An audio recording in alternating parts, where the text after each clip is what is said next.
Welcome to 949 Racing Supermiata. Today we're going to install some billet mounts, the billet optional billet spherical mounts, coaxial perch mounts more specifically, onto a Gen 2 Xida. The mounts are the same for the Gen 1 and Gen 2, so the installation procedure is pretty much the same. What you're looking at here is a Gen 2 coilover. This is identified by the orange lower spring perch. The Gen 1 looks pretty similar to this, but has a black spring perch. They're not interchangeable, so you can't mix and match them. None of the Gen 1 coilover internal parts will fit on a Gen 2. They're different manufacturers. So anyway, this is a Gen 2. The geometry between these, the billet mount and the NB mount, is about the same. There's about a 2mm difference in height. So everything else being equal, when you set the thing up and you switch your car, if you have these and you're going to switch to the BCMs, billet coaxial mounts, you don't really have to change anything in your ride height or cross weights or anything like that. Just they're the same basic dimensions. The reason these look taller is because, of course, there's a bearing on top, and this has no bearing. It has a bushing, and this just takes up a little more space.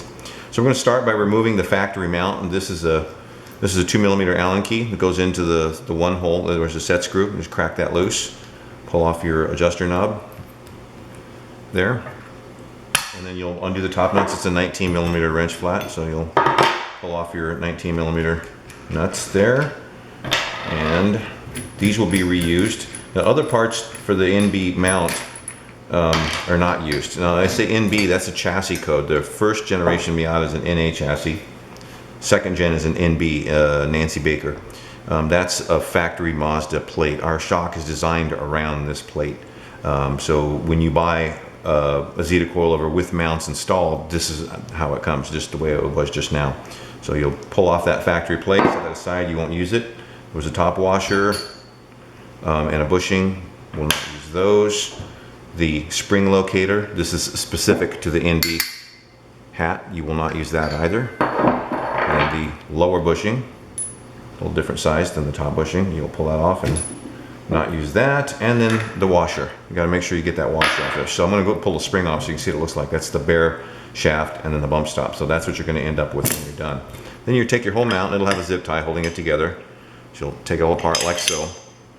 You're going to start by putting it in the same sequence. You're going to put your spring, your upper spring perch in there, and you'll notice this little feature we're kind of proud of is this little chamfer here. It's basically self-centering, which you'll get occasionally on some Miatas, more so in the front.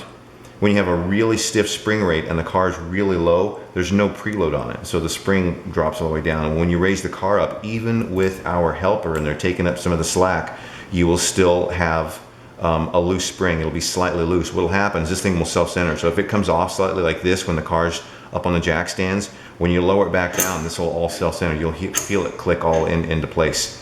So that's how that works. Your lower adapter, your billet coaxial perch, it just clicks on there, and you'll feel it index. You'll slide it down, and you'll feel it index into that adapter. There it is. And then your upper collar, you see it's got a nipple on it. Down into there, and then your top nuts. Now what I've done here is I have a little bit too much preload. The spring's a little too high, so I can't get the top nut on. So what I'm actually going to do here is make sure they're all lined up and just lower the preload here, reduce some preload, and that will give me some room on this shock shaft here.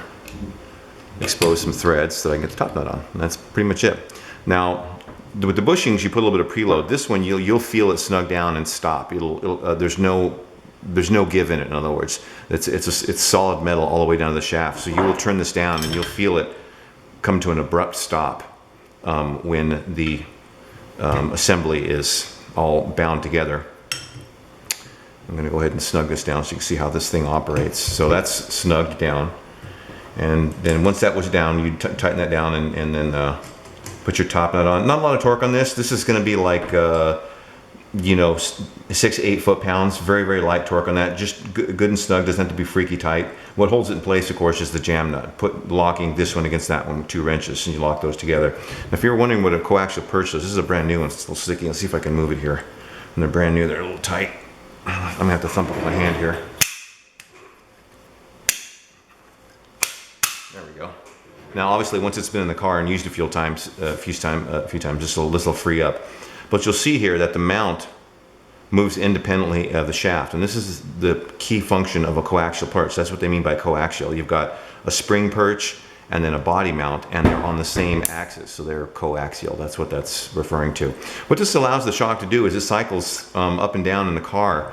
In a Miata, it actually moves kind of at a bit of an arc. And if you have, with like a standard MB mount, or most coilovers don't have coaxial perches, as the shock compresses, the spring gets kind of twisted, and it actually puts a bending load on the shock. So if you can imagine a telescope that you bend it over your knee and then try to collapse it, it would bind. But if you take it off your knee, then it moves freely. Well, that's kind of what's happening with the shock. You don't want to have that bending load on the shock, and that's what one of the functions of this coaxial perch is, to isolate those forces. And of course we have a Torrington bearings in the bottom here, which allow that spring to move freely. So it's all designed to remove friction. So the primary benefit of the billet coaxial mount is helping to reduce binding and let the shock do its job. It's also, there's no compression in this. It's all metal, so this stays solid. So the only thing it's moving, the only thing it's doing damping is the actual damper. When you have bushings in there, these bushings will compress and deflect a little bit, and they're actually partly responsible for the damping. And they're simply uncontrolled. They're not as well controlled as the damper. So in a perfect world, you want bearings everywhere and a really good damper. Well, that's what we end up with the Xida with billet mounts. You got a bearing here and a bearing here, and then a very precision damper mechanism doing all the work to keep your contact patch loaded properly. So that's pretty much it. Pretty straightforward. I'm gonna go ahead and put the adjuster knob on. Oh, and I'll show you here. You've got, let's see if the camera will pick this up. There's a little flat here, a little flat section. Maybe it'll show it there. And you've got set screw, one set screw. So you just line that up with the flat there. Oh, here. And snugged on there, and that's it. And you're ready to go. Obviously I didn't torque these, but you'd want to make sure those are good and tight. You can, if you like, hit these with an impact wrench, but it's not something that you put 40 or 60 pounds on like a lug nut. It's just tapping it. Typically we use actually a screw gun. It's got a little tiny shaft on it, so it's very little torque, and it'll just tap tap tap and make sure that's snug. And then we do the same thing on here, tap tap tap with the little screw gun with the socket adapter on there to get that tight. But you don't want to put a giant lug wrench style impact gun and be hammered away on this thing. You're going to break the shaft off. It's just snug. The important thing is that these two are tight against each other. That's what locks it in place. It's not a massive amount of torque putting this on. Hopefully that answers your questions. These are available on the website 949racing.com. These fit both the first gen and second gen Xidas. They fit all the 89 through 05 Miatas on our shock. We also have adapters for these to fit other brands of shock. So if you have, let's say, a Tane or a Coney or a JRZ or any other damper, just measure that pin diameter that you saw that was in there where the threads were. Measure that diameter, and that's what dictates what size adapters you need.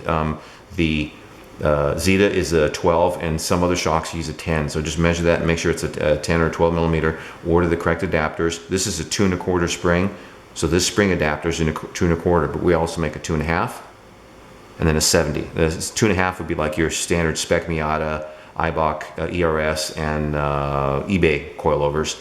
And if you have a Tane coilover, it's going to be a 70 millimeter. So you'd order the right spring adapter and the right shaft adapters, and this will bolt on. Now, it may not be the right height for your shock. That's really up to you to figure out. But for dimensions, to figure out the height, use that, because it's the same height as this. So you would mock it up with this if you have an MB mount laying around.